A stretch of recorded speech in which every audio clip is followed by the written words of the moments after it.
No niin, kesäpäivä on mitä kaunein.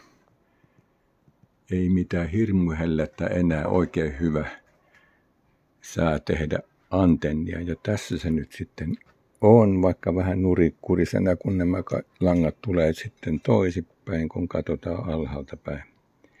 Siinä on maajohto ja siitä lähtee antenni. Kytkentä on kyllä niin hyvä, kun meikäläinen osaa tehdä, menee putken läpi.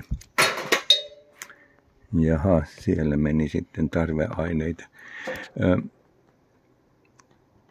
On tässä näin.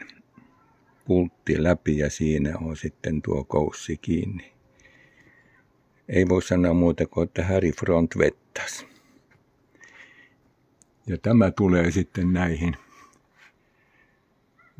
kiinnikkeisiin noilla vöillä kiinni ja siitä se saadaan sitten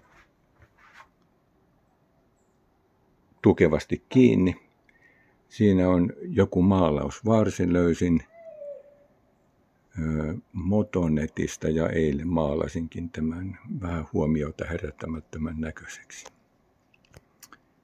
Ja sitten vaan kiinnittämään tuohon ja sitten kaikkein mukavin osa vetää tuo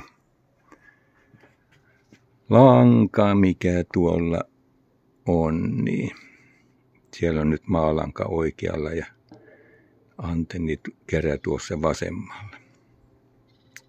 Näihin kuulumisiin.